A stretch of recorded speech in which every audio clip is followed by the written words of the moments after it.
율법의 신성성. 형제에게 노하는 자마다 심판을 받게 되고. 마태복음 5장 22절. 여호와께서는 모세를 통해 너는 네 형제를 마음으로 미워 말며 원수를 갚지 말며 동포를 원망하지 말며 이웃 사랑하기를 네 몸과 같이 하라고 말씀하셨다. 레위기 19장 17절 18절. 그리스도께서 제시하신 진리는 선지자들이 가르친 것과 동일한 것이었다. 그러나 그 진리들은 마음의 완고와 죄에 대한 애착으로 흐려졌다.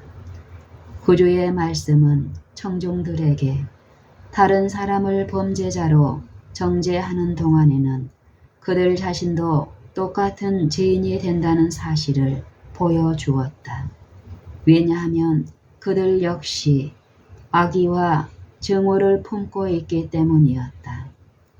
그들이 모여있는 곳에서 마주 보이는 바다 저쪽은 바산이라는 외딴 지역으로 거친 골짜기와 나무가 무성한 언덕들 때문에 오래전부터 각종 범죄자들이 잠복해 있기에 적합한 장소가 되어 왔다. 그곳에서 자연된 강도와 살인에 대한 소문은 사람들의 마음을 섬뜩하게 했으며 많은 사람이 열을 내어 그 행악자들을 공공연하게 비난했다. 동시에 그들은 성미가 급하고 투쟁적이었다. 그들은 로마인 압제자들에게 더할 수 없는 적대감을 품고 있었으며 다른 백성들은 물론 심지어 동포들이라 할지라도 모든 면에서 자신들의 사상과 맞지 않으면 마음대로 미워하고 멸시할 수 있다고 생각했다. 이 모든 일을 통하여 그들은 살인하지 말라는 계명을 범하고 있었다. 증오와 복수의 정신은 원래 사단에게서 나왔으며 그는 이것 때문에 하나님의 아들을 죽이게 되었다. 적이나 몰인정한 마음을 품는 자는 누구나 동일한 정신을 품게 되며 그 결과로 죽음에 이르게 될 것이다. 씨앗 속에 식물이 들어있는 것 같이 복수의 생각 속에 악한 행동이 들어있다. 그 형제를 미워하는 자마다 살인하는 자니 살인하는 자마다 영생이 그 속에 거하지 아니하는 것을 너희가 아는 바라. 요한일서 3장 15절.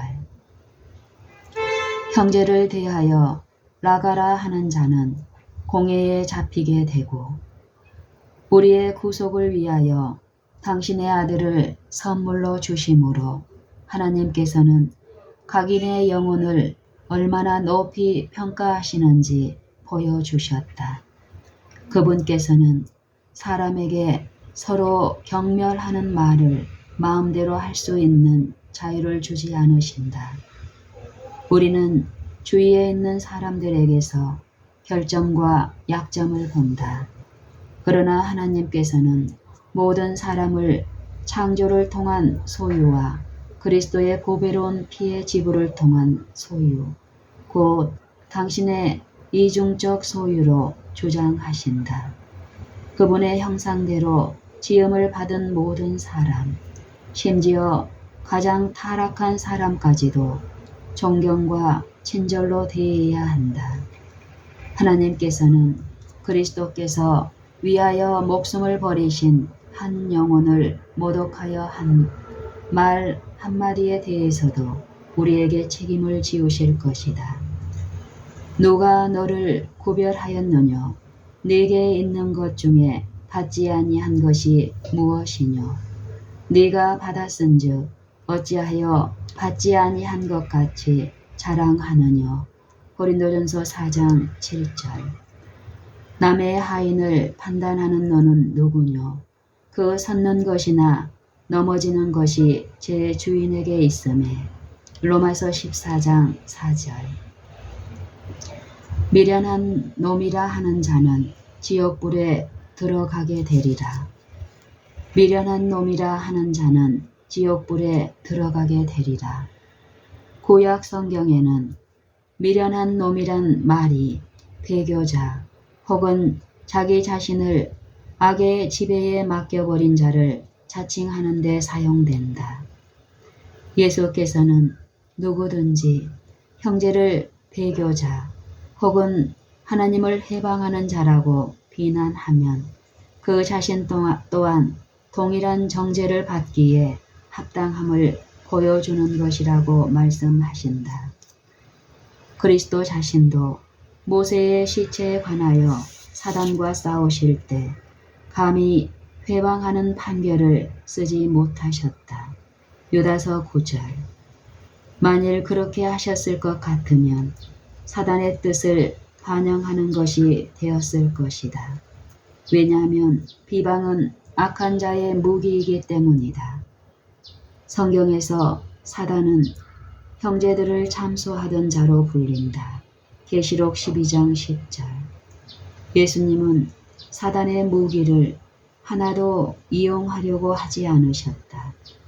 그분은 주께서 너를 꾸짖으시리라는 말씀으로 그를 대항하셨다. 유다서 9절. 그분의 모본은 우리를 위한 것이다. 우리는 그리스도의 원수와 싸울 때 보복의 정신으로 말을 하거나 욕하고 비난하는 언사를 사용해서는 안 된다. 하나님의 대변자로 서는 자는 하늘의 주권자께서 사단과 싸우실 때 사용하지 않으시는 말을 쓰지 말아야 한다. 우리는 판단하고 비난하는 일을 하나님께 맡겨야 한다.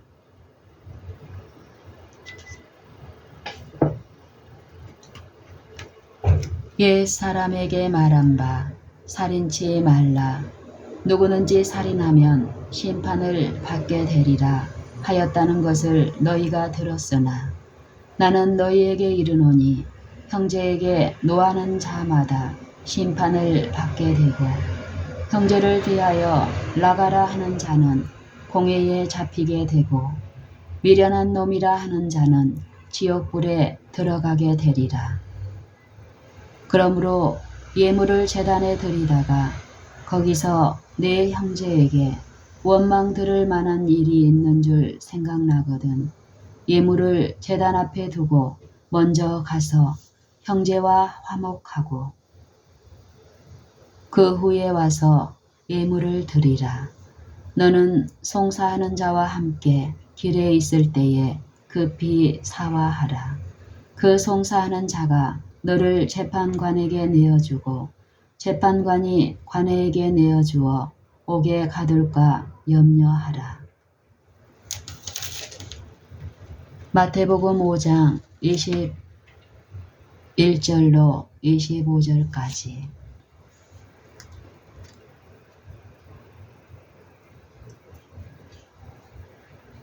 너는 네 형제를 마음으로 미워 말며 원수를 갚지 말며 동포를 원망하지 말며 이웃 사랑하기를 네 몸과 같이 하라.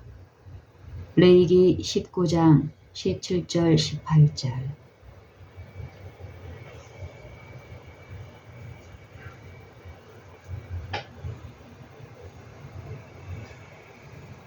증오와 복수의 정신은 원래 사단에게서 나왔으며 그는 이것 때문에 하나님의 아들을 죽이게 되었다. 적이나 몰인정한 마음을 품는 자는 누구나 동일한 정신을 품게 되며 그 결과로 죽음에 이르게 될 것이다. 씨앗 속에 식물이 들어있는 것 같이 복수의 생각 속에 악한 행동이 들어있다. 그 형제를 미워하는 자마다 살인하는 자니 살인하는 자마다 영생이 그 속에 거하지 아니하는 것을 너희가 아는 바라. 요한일서 3장 15절. 누가 너를 구별하였느뇨? 네게 있는 것 중에 받지 아니한 것이 무엇이뇨? 네가 받았은즉 어찌하여 받지 아니한 것 같이 자랑하느뇨? 고린도전서 4장 7절. 남의 하인을 판단하는 너는 누구뇨? 그 섰는 것이나 넘어지는 것이 제 주인에게 있음에. 로마서 14장 4절.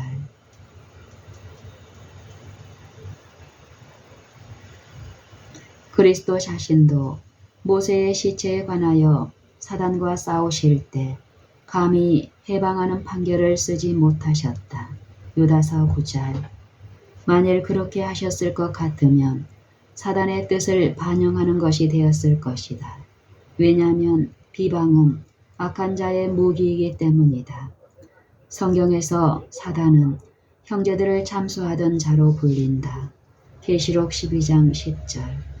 예수님은 사단의 무기를 하나도 이용하려고 하지 않으셨다. 그분은 주께서 너를 꾸짖으시리라. 주께서 너를 꾸짖으시리라고 말씀하셨다. 그분은 주께서 너를 꾸짖으시리라는 말씀으로 그를 대항하셨다. 유다서 9절. 그분의 모본은 우리를 위한 것이다. 우리는 그리스도의 원수와 싸울 때 보복의 정신으로 말을 하거나 욕하고 비난하는 언사를 사용해서는 안 된다. 하나님의 대변자로 서는 자는 하늘의 주권자께서 사단과 싸우실 때 사용하지 않으시는 말을 쓰지 말아야 한다. 우리는 판단하고 비난하는 일을 하나님께 맡겨야 한다.